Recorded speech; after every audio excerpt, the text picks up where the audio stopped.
Good morning, everybody. Welcome back to Cilinix Crypto. I hope you're all doing great. Hope you're having a great weekend so far.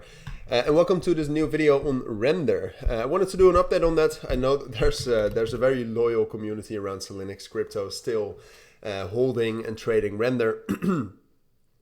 So I just wanted to give you my thoughts on it. Not that it has moved a lot. I mean, even right now, if you take a look at the volume is very, very low, like around 10 million.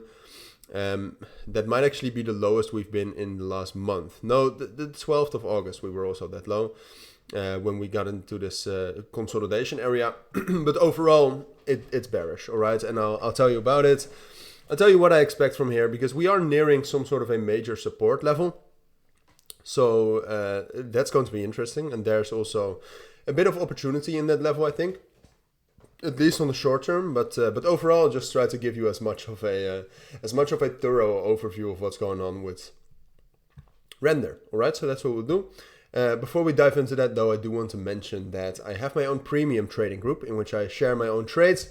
So if I would buy Rndr at some point of time, I would share it in this. But apart from that, you also gain access to my trading guide, which actually allows you to analyze and trade like me. Both are taught within it. And you gain access to a chat room, which might even be the most valuable part of the whole premium package. If you're interested in that, consider joining via the links down in the description or the pinned comment. But for now, let's get into Rndr. So for me, the most bearish confirmation, and my voice is a little bit weird, I'm not sure, I probably have to cough a little bit, but it's alright for now. Hopefully it's not too distracting. But alright, so the main thing for Rndr, to me, was this bearish breakout, or this rejection right here off of 1.5 and 1.48. With that, this trend line was rejected, which usually if a bullish trend line gets a break retest, that's bearish confirmation. And then that was also a bit of support right here around 1.4, 1.37. That also gave up with the weakness on Thursday and Friday throughout the markets. And right now, I mean, Rndr overall, if you zoom out, it's just in a downtrend, all right?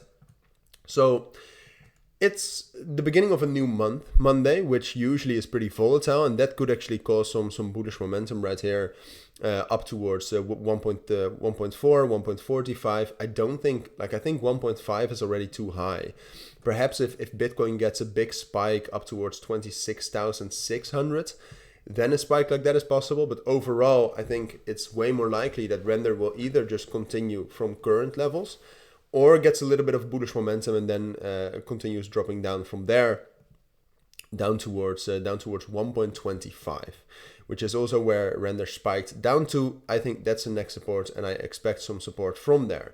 Now, ultimately, if we zoom out to the daily time frame, what you'll see is that 1.25 is respected, but not really the strongest level. So I would say ultimately we can expect more bearish momentum down towards 1.1 at the very least. In the end, we are still in a bear market, I would say, or at least Rndr is very much in a bear market right now. So 1.25 is first. Like I said, on the short term, I do expect some bullish volatility, but just the response to that will probably be bearish continuation down to 1.5. I expect some support from there, but ultimately, if Bitcoin doesn't recover, which it probably will not in September is historically bearish, we'll also drop down towards this 1.1 area. But I'll still keep you updated on that. I think for now, this is my update on Rndr. Thank you for watching. Have a great Sunday and bye.